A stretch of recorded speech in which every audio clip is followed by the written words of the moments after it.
Star Watson. Dominate. Dominate. Dominate. Dominate. Dominate. Dominate. Welcome. We are back with the Prodigal Son podcast.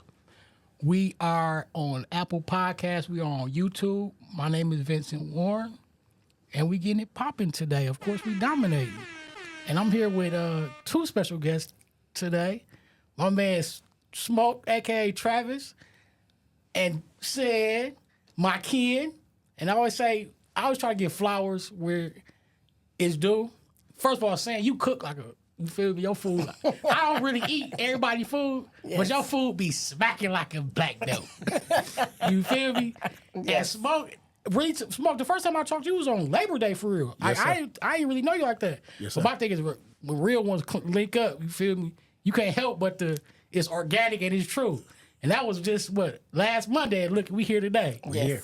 So you feel me? I appreciate you guys showing up. And you told me, like, hey, just give me the day. I'll beat you there. And you was true. You beat me here. Yes, sir. So I appreciate you guys showing me love and showing up. We had to beg Sam to get on, but you feel me? It's all love, for sure. Love. So let's get started from the beginning. Like, because I know we cleaned up with motorcycles. Mm-hmm. When you start riding? I probably started riding about 5 years ago. Okay. Yeah, riding for real about 5 years ago. Something I always wanted to do, but I didn't have the guts to do it, and I finally got them. So was it because like you seen other people ride, or? Honestly, I was scared of a motorcycle, man, and I didn't trust not having enough hardware around me to protect me if something was to happen. Okay. Did you do it the legit way? Like you want to go get the endorsement? You took the class and all that, or you kind of? I went and took the class because I wanted to make sure I knew all the safety in and out about riding a motorcycle, and I wanted to make sure I knew how to ride it correctly. Okay, so how did you feel when you first got it? Was it like, did you ever ride previously younger, or you just like, this your first time on a bike in the class, let me hop on? Nope, I had rode before. Okay. I had rode before, so I wanted to be legit. I didn't want to be like any counterpart or any riding out there just riding, running from the police. I didn't want to do that. Saying what you think about him riding?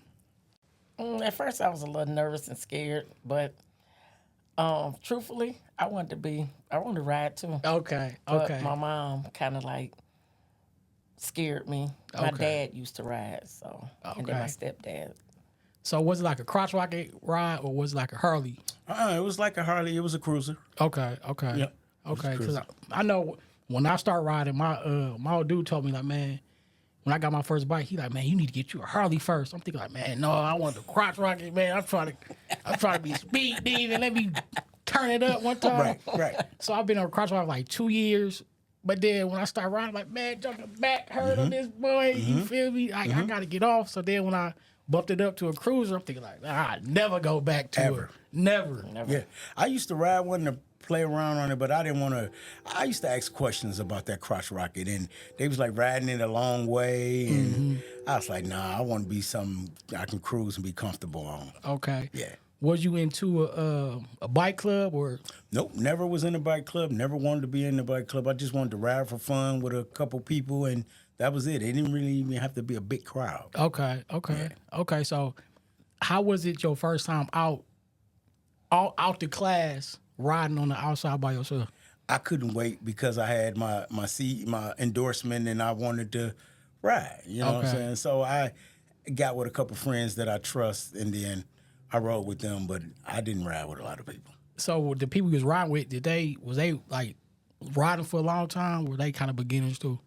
They were the reason why that I even got into it. It was a couple cats, and we were musicians, so that was what drew me. They were musicians, and okay, y'all gonna ride bikes? Okay, we're gonna ride bikes. So you a musician too? Yes, sir. Oh, okay, what type? You play instruments? Sing? Yeah, I play right now. I'm a drummer. Oh, you're a drummer? Okay. Are you for a group? You play for a group? No, I had my own group before I had my accident. I don't have anything right now. Okay. Yeah, okay. just me in the basement practice. Oh, ain't nothing wrong with that. Practice make perfect, my baby. You feel me? So that's what we want to get into. I know we kicked it about your accident, man, whenever you told me, man, that's crazy work. Crazy. So tell me about the whole day from the start to the end. Like, No problem. like from you waking up to today. I woke up that morning and it was an engagement I was supposed to go to. It was her sister's engagement. So we went. It was off Illinois. We had a good time. We went. So later on, when I left there, I got on my bike. I usually don't like to ride a whole lot at night, but that night I did. So it was like a decision between, do I want to drive my truck or do I want to ride my bike? So I jumped on the bike. We was riding, and I was on my way back home, and I was like, it was getting a little chilly. So I was going to change my clothes, and I was still, should I get off the bike or get in my truck? So I came off of Lodge Freeway. I came off on 9 Mile behind Northland on J.L. Hudson Drive. And it was a young man that, to my understanding, that was on the other side of the service drive. When I came up on 9 Mile, he was coming around what we call a Michigan turn or Michigan left. Yeah. So after that, I don't even remember what happened, but to my knowledge now, that I know that he hit me so hard, he knocked me 30 feet off the bike. I hit my head. I cracked my helmet. I was in a coma for 2 months. I had a broken pelvis, broken left leg. My arm was broke. I had a traumatic brain injury. I was messed up pretty bad, man. The doctors gave my family, told them they had to make a decision in 3 days about me. So let me ask you this from the beginning. So I know before I ride, me personally, I pray before I get on the bike. Yeah. You feel me? Because I tell people, anybody that ride, when you get on the bike, it's a chance for you not to come back home. Very, very good chance. You feel me? That's just the risk you take. But if you a rider, you take the odds. So I try to pray before I get on the bike, and then I got a gut feeling like, okay, today, should I ride? Okay. Or should I just Chill. call it? Right. You know what I'm saying? Right. So do you have that gut feeling at all? Yeah, I always have that gut feeling, man. I think about the bike 3 or 4 times before I get on it. I like riding it, but I don't trust the people in the cars. I didn't trust coming up the street. They was going to stop at the intersection before they come out, and I seen a lot of that where they didn't. And I done been on the freeway riding next to a person, and I can look over and see them on their phone. Texting for sure. Doing 70, 80 miles an hour, and I'm like, yikes. So it eventually happened to me when I got hit. The guy just got out of his car and just left. But on that day, when he went downstairs, he was skeptical because he kept saying, do I want to ride the bike or do I want to get in a truck? But what happened was one of his friends, they called him, and he was like, we all on our bikes. We going to Blues in the Park. I heard that motorcycle start up. I said, he going on the bike. And I kind of already had a feeling like he should have took the car because he kept saying it to himself. So I kind of think he was giving him a warning, but because, them friends, and he went that way. Peer pressure. That peer pressure because I want to pull up and I want to be sounding because he got sounds, he got lights. So, I want to feel the same way. And like I said, when he said that he came up on 9 Mile because he had called me and he was like, can you get my some pants together because we're going to go over to Club Temptation and they're going to play. They usually go and they hit on the drums and stuff like that. So he was like, I said, okay, I'm getting ready for a job in the morning. I'm like, I got to do 12 hours. I'm going to go here and lay down. But I sat on the couch and I kept saying, he ain't here yet. That ain't like him. Something ain't right. I called his phone. And I'm thinking somebody playing. A girl picked up. I'm saying, wait a minute. I know he didn't. I know he didn't have no girl pick up his phone. She be like, I don't know who you are. He just got knocked off his bike. I said, what? Who? What are you talking about? I don't know if your man, he just got knocked like almost 25 feet off his bike. They working on him. He got a very shallow pulse. I said, where are you at? She said, I'm like on the service drive. I said, the service drive where? She said, Northland. She said, they taking him to Providence. Mind you, we live like literally across from Providence. I can walk. At the moment, I didn't know like, I don't even know if I had clothes on. I remember just like throwing stuff on, and I ran out the door. And I'm like, oh, where's my truck? I couldn't find my truck, so I had his truck, his keys, so I jumped in his truck, pulled up in front of the hospital, ran straight in, left the truck there. The police met me. By then, they bringing him in. We both meet right where they was rushing him into the room. They working on him, and next thing you know, the police was like, you got to move back. You can't see this. We want you to go in this room. I said, no, y'all not putting me in that room. I know about that room. They was like, ma'am, no, I can't go in that room, please. They was like, can we have to give you something to calm you down? I was like, no, me and God for to work this out. And I'm just walking and talking and talking and walking. I'm like, I got to call his kids. I got to call his family. So at the moment, nobody else could be in the hospital because it's COVID. So I'm like, oh, goodness. Wasn't getting a good service. They was like, we're going to bring you a phone, a regular phone. So they brought me a phone. I'm like, Lord, I can't think of nobody's numbers. Not thinking my phone right here in my hand. So I got to calling his brothers now. They wasn't answering at first. They won't call me back. And he was like, what's wrong? I was like, your brother just got knocked like 25 feet off his bike. They like, what? We'll call everybody else. So then I called my pastor, and I called his goddaddy because he a pastor. And I called one of the guys that work in the band with him. And I'm like, what? I got to tell y'all what's going on. They like, what? When? I'm like, they said, weren't y'all just together in the event? I'm like, yes. And they was like, oh my goodness, you all right? I said, no, I'm not all right. So by now they come and get me. And they was like, well, we going to take you in this room. It don't look good. And I'm like, what you mean it don't look good? Well, he barely breathing, so we just going to let you know. I said, well, just let me know. Is he going to die? Is he going to pass away? And they was like, well, we can't make that call right now. We just need to bring you in. So they brought me in. His head was just swole. He had cuts on his face. And they was like, well, you do get to take pictures, in case you have to call and get a lawyer or something. I'm like, I don't want to take no pictures. They was like, well, we just asked you to, I said, okay. So I took the picture and everything. So they was like, you the only one can come in the hospital. It's COVID. Can't nobody else come. You're going to have to go outside and tell everybody what's going on because by now everybody at the hospital. So I'm like, okay. So I get outside. I'm trying to tell them what's going on. And then they paging me like, get back there because now he turning for the worse. I'm like, oh, God, what am I going to do? So I just started praying over and I'm like, this is not how this supposed to be. You don't supposed to, you came into my life. You can't leave me like this now. So I just started rubbing on him. So I'm like, oh, he feel cold. And I'm like, Lord, this between me, you, and him, I'm turning him over to you, God, because this is your child. Only thing he ever asked me, if he ever get into a situation, don't let him suffer. He don't want nobody taking care of him like that. I said, so God, I'm putting him in your hands and you going to take care of him. So his brother, I goes back outside. His brother was like, I'm never leaving this hospital until he walk out.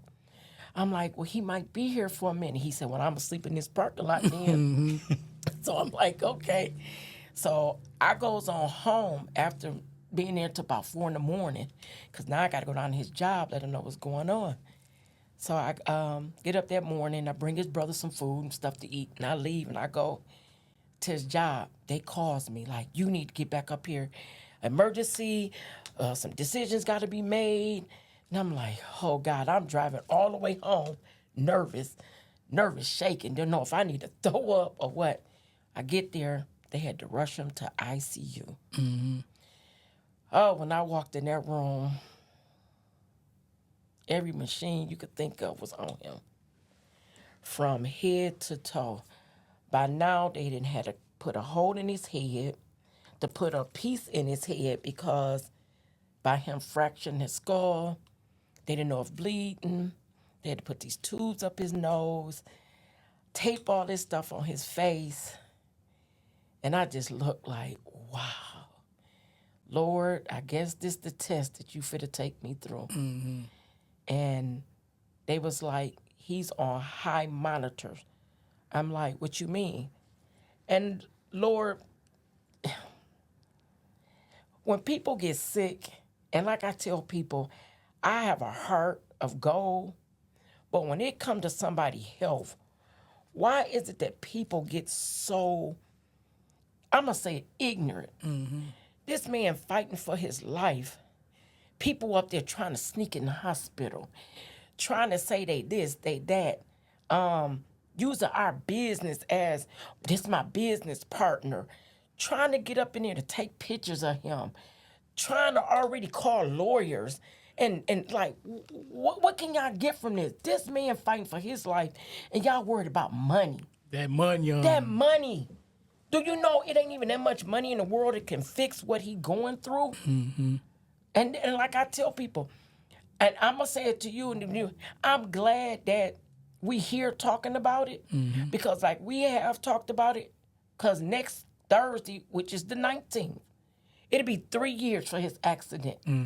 Me and him have never really had a chance to talk about it. We did one time, and I think I had to break down and cry, because it's like, do y'all understand this man's life?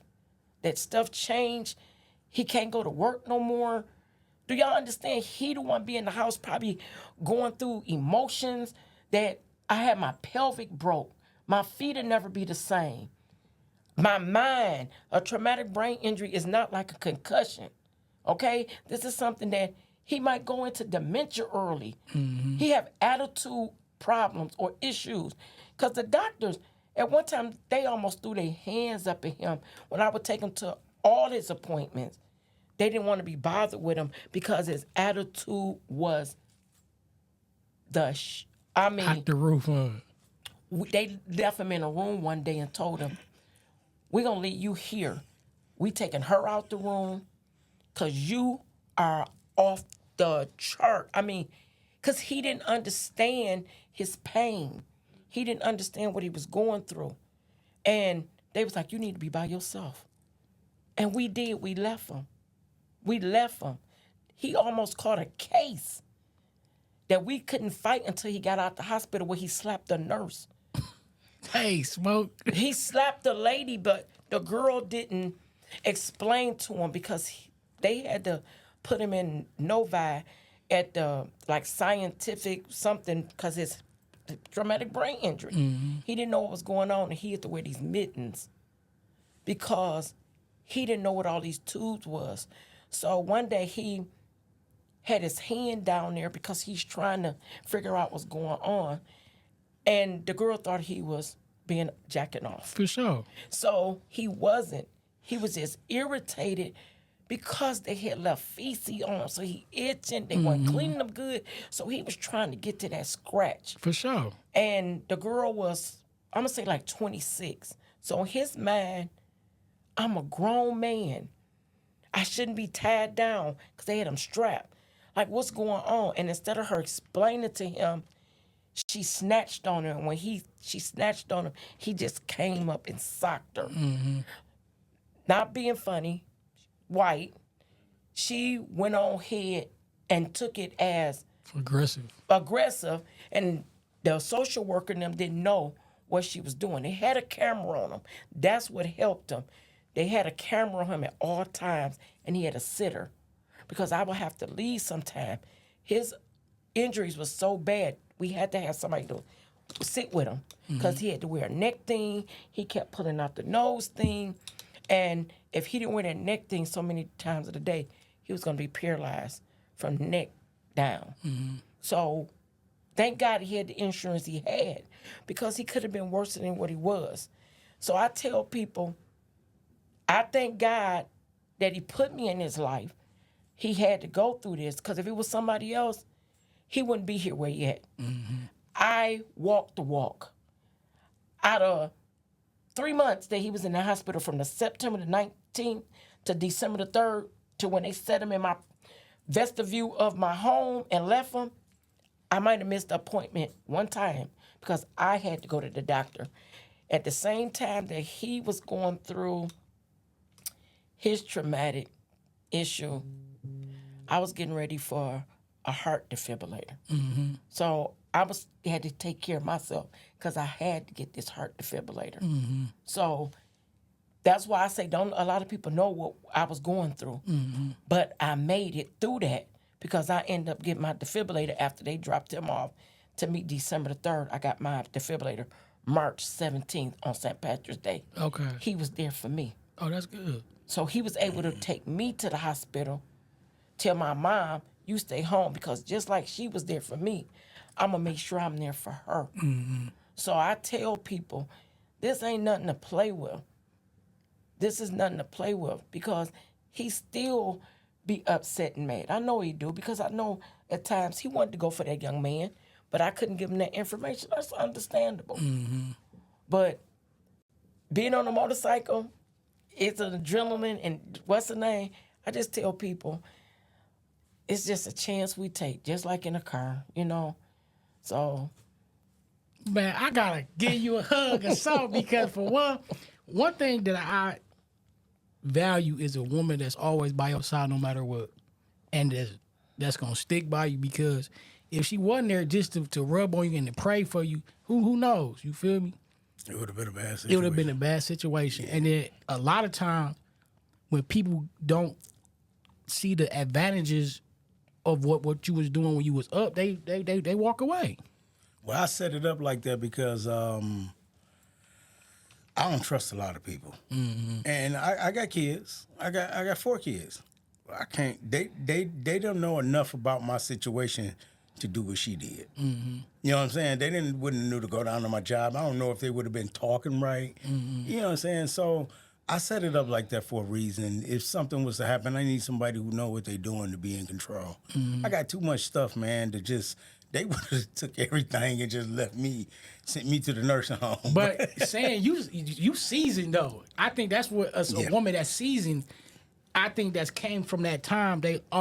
Okay, a man is this. I know that he going through this. I gotta be there. Mm-hmm. I can't talk about these new age women. These new age women are a little different. And why you speaking? And I think, okay, because I was married before, okay, and the same thing like him. I lost my husband to cancer. So when I took him to the hospital because someone, right, and you know how you could kind of tell someone, right? So as time went on, they said, I think your wife know what's going on. After we went to the urologist, and they was like, yeah, he do have cancer. The kind he got, it's called carcinoma. So many millions get it. If it come back, it's going to be real aggressive. Mm-hmm. So I had to be strong there, too, because I couldn't cry in front of them. They didn't want us to know a lot of stuff. So when it got worse, I left my job. I used to run 2 McDonald's. I went to the big people, and I said, this is what's going on. I'm married. I have to be there for my husband, and I got to do what I got to do. I did it, and like they said, when it came back, it did. It came back real aggressive. Mm-hmm. He lost his kidneys, this, that, and the other. And they were surprised when he walked out the hospital because they thought when they finished that surgery, he was going to die within a couple of days. My husband lived like another year, and like right after Christmas, it just came back aggressive. And then Memorial Day, he had to have emergency brain surgery. And it just bought him some time. And like August 6th, he left me, whatever. So like I said, they didn't put him in the nursing home. I put him right there, hospice, and he died right there, and it's been 12 years. So you know how to take care of somebody when they die. So that's why I Smoke, told you him. in the best hands. You better hands than the doctor himself, and listen, man. I'm gonna be honest. You feel me? My sister-in-law they love him. When I say they get along, we get along good, because they even say you gotta start back dating. Da da da da da. This, and the funny thing. We go to church together. That's how we met. He was a drummer, and don't nobody even really know our situation because we're not the type to talk. I go with this person. I don't do that. I'm not that type of person. Like I said, when I met him, my husband had been gone about 6-7 years. Mm-hmm. So, like I told him, I wasn't playing around. I told him, I'm this type of woman. I don't believe, just being honest. For sure. And I got their heart. So. When he chose me, he chose a good one, and when I chose I can tell. Every time I talk to you, you be giving me nothing but love. Like that. She stand there. Then, like I said, when real ones link up, it seemed like you can't pull them apart. And when I talk to you outside, it was the shrimp she bought me for my birthday. She bought me some shrimp for my birthday. 2 months after my birthday, probably. I was just playing. She said, I can take you now. I'm like, what? And he didn't think I could cook. He thought I was one of them. Oh, she gonna give me a TV dinner. Da, da, da, da. So he lived off the water.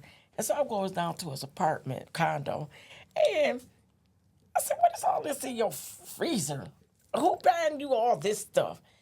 Well, throw that stuff away. His freezer burned. And when I shopped for my house, I was shopping for his. And I came over and I cooked dinner. And I think my asthma was acting up. And he said, you're not going to church today. Give me your keys. He come back home. It was neck bones, rice, string beans, cornbread.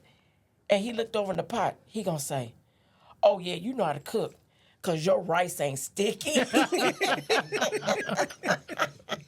I'm about to tell y'all something that's crazy. So before I came over G Crib, I was wondering, I'm like, mate, who am I gonna have on this podcast? Because me, I'm very picky on who I have. Because you know, people can just get on and just start talking whatever. Like, oh shoot. So when I was talking to you in June, I'm thinking like, oh, bro would be great on the thing. You feel me? So I was kind of like, hey, you to be on the podcast? Like, bet I will be there. Yeah. So I'm like, bring Sam, we can just chop it up. So like, I really enjoy y'all. Like, man, I appreciate you asking me to come. I appreciate it. And from the men that I was raised by, they were very good men. They wasn't boys. They were men. So one thing they taught me, my grandfather, keep your word, man. For sure. Keep your word. For sure. You responsible for what come out your mouth. And if you blow it out your mouth, keep your word. For sure. True that. That's why I'm here, bro. True that. I appreciate that. Yes, sir. Yes. So let me ask you this. So coming out of that, what was it like coming out of, what was the get back? Because I know getting better hurt. I was lost. I really didn't want nobody to know. Didn't want nobody to know about the situation because I didn't know if somebody had something against me that I didn't know about. And now that I'm 2 steps back, maybe they may feel they can get some get back. So I kind of like quarantined myself and kind of got to myself, and I let a lot of people go. I didn't call a lot of people. I didn't change my number. Just didn't answer the phone when they called because a lot of people just wanted to know. You understand? So I just felt like it was a wake-up call from God, some things that I needed to do that I wasn't really paying attention to. That could have been the end of my life. You know what I'm saying? It didn't matter that I played for churches all my life. And so I just felt like it just refocused me. Just sit you there to focus on what needed to be focused on. So let me ask you this: what's one of the things that what was one of the biggest changes coming out the accident that you seen for yourself? That I needed to listen and pay attention to what God was trying to show me. Okay. And I wasn't paying attention, man. I was making a lot of money, buying a lot of stuff. I wasn't paying attention to none of that stuff, brother. You know what I'm saying? So I kind of refocused now, man. All that stuff don't even really mean what I thought it meant. You know what I'm saying? So it was good. It was good. A lot of people that I thought was friends, that word has been redefined to me. I feel you. You understand what I'm saying? So if I didn't feel like you was a friend, you was in my best interest, I just let you go. Is it friends or a foe, huh? Yes, sir. So let me ask you, Sam, what was one thing from taking away that changed you during this time in the accident? Really, I don't think it took nothing too much. It just had to make me focus. And this really made me a little stronger. Okay. You know, like I tell people, you know, some people can play with God, and then you have to also be serious. He did show me a lot, you know, whatever. Because sometimes, and we would get mad at each other and always say little crazy stuff to each other. But down deep inside, I'm not gonna let nobody hurt him, and I know he ain't gonna let nobody hurt me. Mm-hmm. You know, whatever. We always talk about, oh, you can go your way, blah, blah, blah, blah, blah. But you better be lucky. You better watch out for them bushes, because I'm going to jump out, you know. But we about to crash out. Because, we crash out of ours, don't we? Yeah, and he'll be talking about, you can go out and cheat on me if you want to. I'm going to come to the restaurant, and I'm eating out of your plate and his plate. You know, tell him it comes in, you know. Smoky. So, I love you, brother. You like me. We going up. Yeah. Crashing out. I think that just make us stronger or whatever, because like I told him, I don't believe in being out there with me and this and other. We're going to go through it. We're going to go through it. For sure. At the end of the day, end of the night, we love each other. So let me ask you this. Did this strengthen your faith at all? Yeah, Yes. I knew she was the type of woman she was. It's just that I knew she was, but God put me in the situation where she showed me she was. No, meaning like, did it strengthen your faith in God? Yes. Yes. Or it was kind of like you already knew God was able, but it's kind of like, one thing Listen, like, I'm a PK kid, okay. so church ain't no stranger to me. Dang, I did not know that. I'm Yeah. a PK when Yeah. I was Yeah. turned up, though. Yeah, I'm a PK His kid. God Yeah, I'm a kept him PK in kid. church. Okay. So I'm gonna be honest with you. It had me rethinking a lot of things about God. Mm-hmm. It did. It had me rethinking a think he lot was of things, mad. but that was the devil. For sure. You know, trying to make me feel like, everything that you thought there was a crock of, Yeah, for sure. And I just had to sit down and prioritize what, God meant to me, what I went through. I mean, a lot of things I can't put God in people. Mm-hmm. And a lot of things that I was doing, I knew God, but then the pastor or the preacher, he ain't God, but I'm looking at him like he's human just like me. For sure. He put his pants on just like me. For sure, that's a fact. You know what I'm saying? So I had to, he ain't better than me. He ain't above me. He just, something's working through him. But I just had to get my own relationship with God. And that's just where I'm at now. I'm going to tell you one thing I believe. I believe that just because you love God and serve God or whatever, we still go through stuff. Yes. Yes. If not go through tougher stuff than a normal person, because the devil be trying to take us out of here. Yes. Yes. And that's what I was like. He have a friend. I mean, I ain't gonna say, but when this happened, I got mad because he's like, if you supposed to be so much in church, or if you got, why did this happen to you? Our life is already planned. Mm-hmm. We don't know what's gonna happen. So for you to say that, what kind of friend are you? For sure. Or whatever. All of us got something that's going. We don't know. Mm-hmm. If we all can get around it, then how go would life around be? it. Yeah. So for you to say that was like. So I see where he said he had to cut a lot of friends off. Watch what he say around him, or whatever, or don't say nothing at all. Mm-hmm. To where we do it just be me and him. Mm-hmm. Everything we do together is just me and him. That's good. We go shopping, we go on trips, we do this, we do that, and a lot of people look at it like, oh wow. Every time I look up, y'all doing this, doing that. We're gonna live. Mm-hmm. Even regardless what he going through or what I'm going through. We supposed to stop living? No. No. Right. I made sure that Mm-hmm. that year that he got out the hospital, and I said, Lord, if I gotta push that wheelchair from now on, I am. And what did we do? Soon as they said Super Bowl, I got him to Vegas. Me, Bobby, and all of us, we was in Vegas. I said, you going. I put him in that airplane, and we did our thing. So let me ask you, what was worse? The time in the hospital or the recovery of you helping him, like physical therapy, him getting back up to walk, him? Because if I look at you right now, bro, I would never be able to tell that you was accident until you told me. I Time in the was hospital. angry. I was angry. He's very- I mean, a lot of things she did, I had to be a man and accept it. When we got to Vegas, she had to rent some scooters for her. She didn't need one. Mm-hmm. But so she wouldn't be walking next to me and I'm in the scooter. She rented her one too. That's good. So we rode around Vegas in the scooters. Mm-hmm. She rode with me. She used to take me. We go places. She'd take my wheelchair, fold it up, pick it up herself, put it in the back of my truck, and ride me where I need to go, take it back out. So with the insurance company and the way it was set up, they didn't want to pay her for the attended care for me. Mm-hmm. So I paid her. That's good. I paid her. But I know as a man, it's be tough to depend on somebody that you've been doing stuff every day by yourself, but now you have to depend on somebody And it's tough for a man. It was tough for me, and I know a lot of men. A lot of my family depended on me, so I was the one that they depended. So it was a little different for me. Now I got to sit back and I need somebody to depend on. And that's where the anger came. Yeah. I feel you. Though. I couldn't play drums no more. I couldn't have my band no more. I couldn't work no more, man. I worked a job for 20 years, brother. You know what I'm saying? I couldn't get on the floor and I couldn't keep up with my crew walking. So I went back to work for 7 months because I didn't want to accept, I can't go to work. Nah, man, that's a man. You get up every morning, you going to work. Going to work. That's what I saw.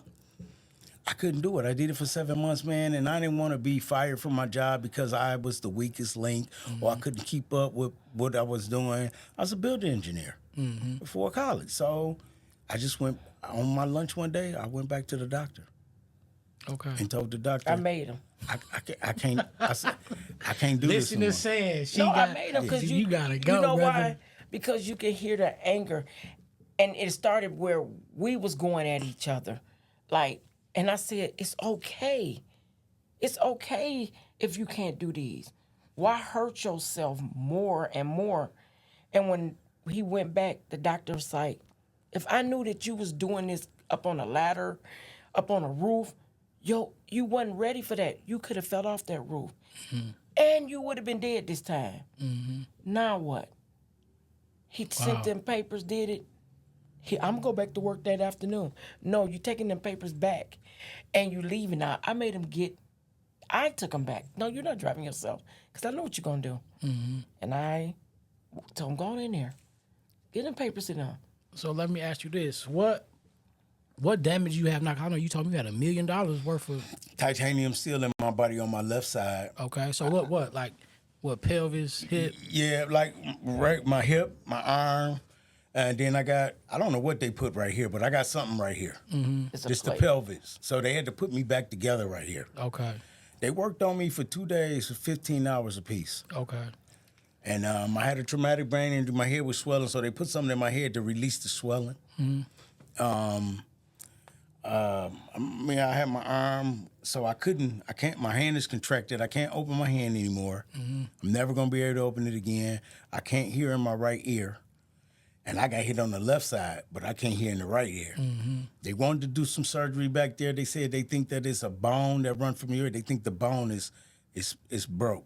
That's why I can't hear anything. Well, I just won't hear no more. Not in that ear.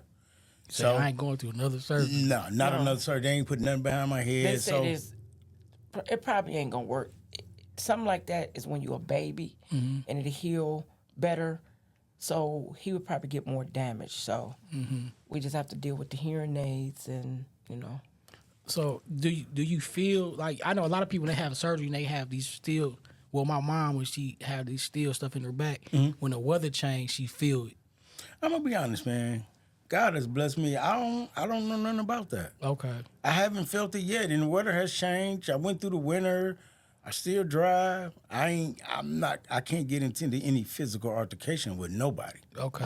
It's not, no, I know that. We ain't even gonna let it get to that. For sure. I'm gonna walk away, brother. You know what I'm saying? I can't do that. Call me.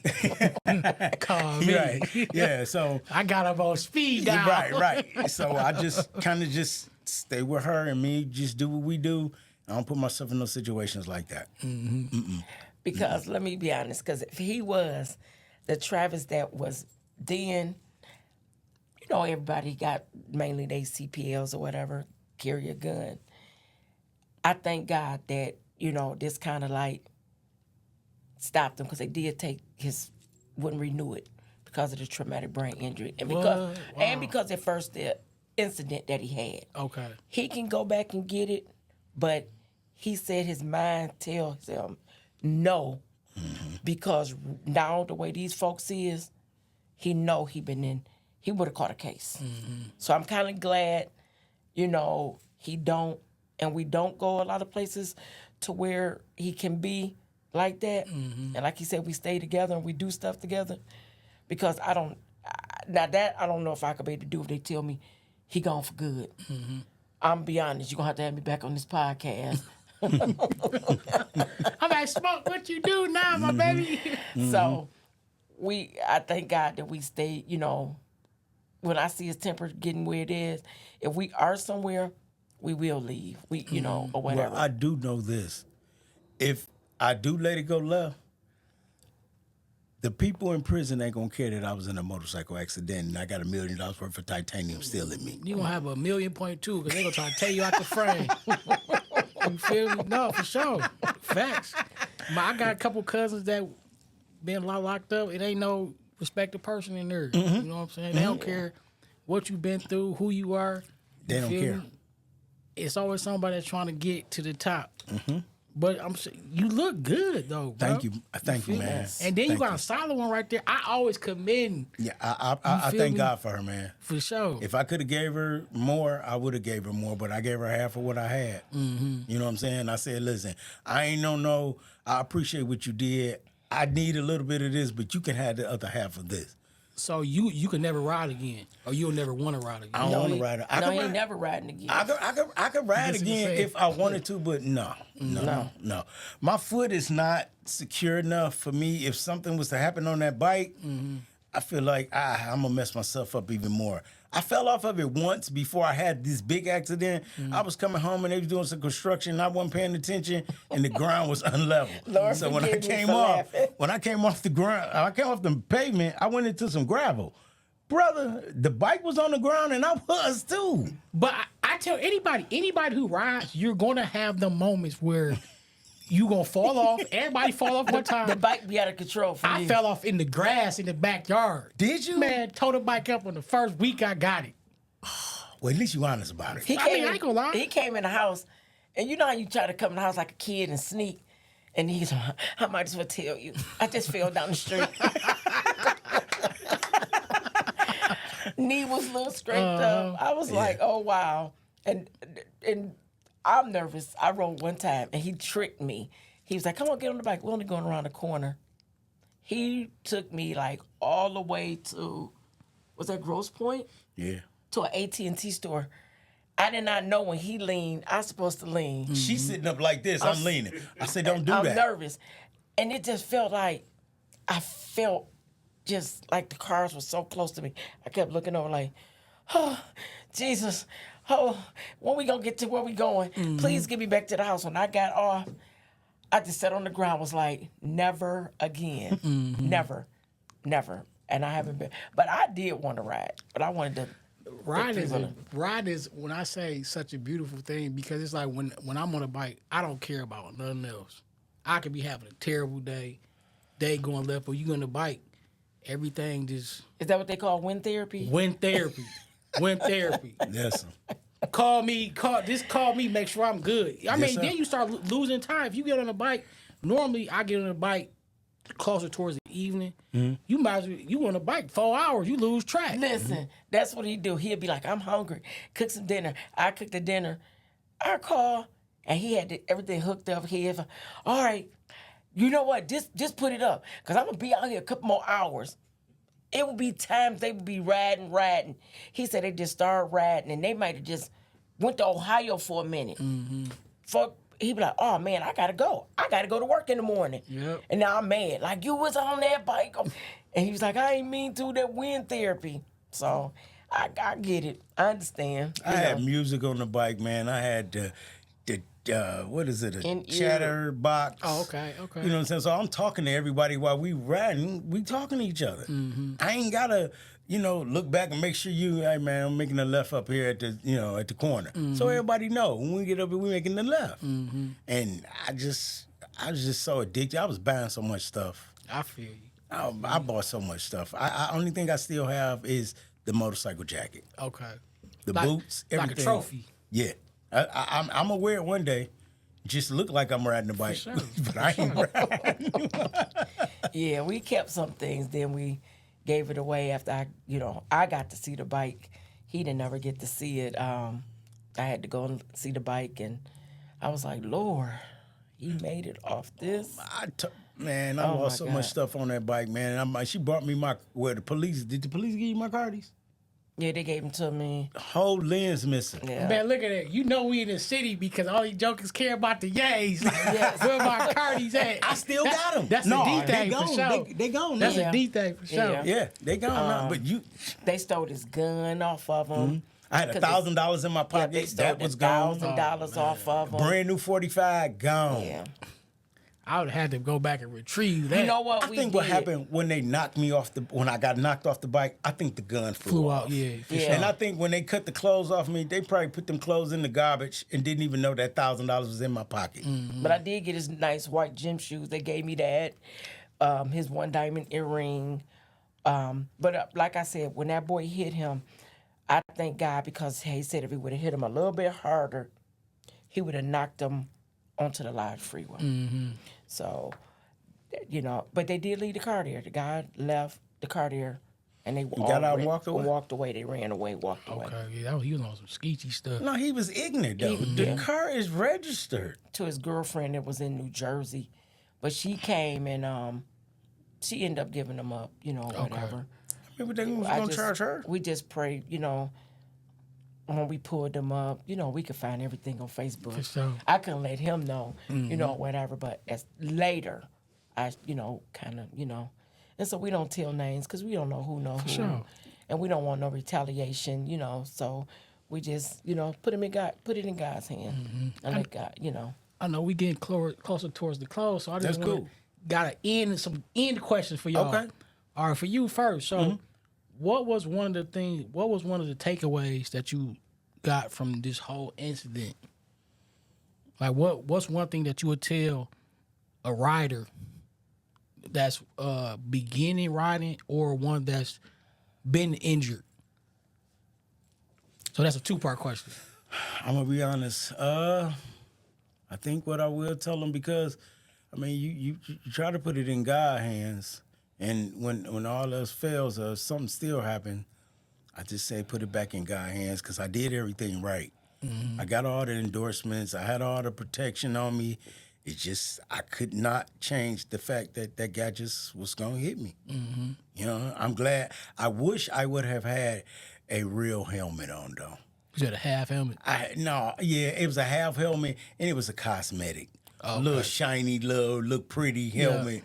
It wasn't the one. If I'd have had that helmet on, I would never had a traumatic brain injury. Okay, and then what would you tell somebody who's going through recovery of getting hit off a bike? I would say just fully recover and really, really think 3 or 4 times before you get back on it. I know a lot of people, it's like a trophy. I got hit. I ain't gonna let that scare me. I'm getting back on it. I know a lot of people like that. I'm not doing that. Okay. I'm not doing that. So I got 2 questions for you too, Sam. So what would you tell someone who's in a position right now that's have someone or have a spouse or boyfriend that is going through health problem? What advice would you give them through that? I would just tell them that, take one day at a time.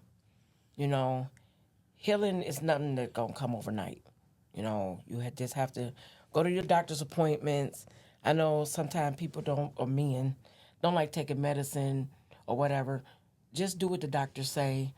Follow, just follow up with everything. And y'all just have to work through it together. If you feeling bad, let her know. If you need some space and time or by yourself, then, you could do that, whatever. But don't shut each other out because y'all do need each other. And what would you tell someone that's like you said about just going through it? Like what advice would you give them in the midst of like, okay, you need to, your guy, he needs you. Like this is the time that he needs you. You just got to put some stuff down. Like me, I'm thankful that I have my own business, so I didn't have to go to work. Okay. I had to get up every morning, like I said. I started off praying, asking God every day, give me strength to deal with this, because if the shoe was on the other foot, I hope he'd do the same for me. I had to get up. I went in there, and like I said, I cooked. Some days he didn't want to get out that bed. I had to deal with it. I was like, look, you're going to get up out this bed, because if you stay in that bed, that's what's going to pull you down more and more. Come on, let's one day at a time. Step One more step. Come on, I know it hurt. Let's walk to that living room, sit on that couch. Come on, let's get up. I mean, it's going to get better. It's going to get better. But we both got to do this together. Okay. Now, before we go, saying rep your business, man. So Okay. My business is called Slapping and Tasty Soul Food. I do catering for any and everything. Matter of fact, we did just a big wedding on Saturday for about 250 people. I love to cook. I know quite a bit of people have ate my cooking, and it feel good that Vince said he loved my cooking. oh, he's slapping, you know, and everything. But if anybody need a caterer, you can call Slapping and Tasty at 734-799-2072, or you can call at 313-520-7224. So if anybody need anything, holler at your girl. Are you on social media? No, I'm not on social media. You on social media, Smoke? No, I'm not. Okay. No. All right. Well, we are saying goodbye to Sand and Smoke. This is the Prodigal Son podcast, and of course, we dominating. For the separation, and if it's after God, then you know I'm chasing. I'm trying to dominate life like them Bible stories. If you ain't die on the cross, you not an idol for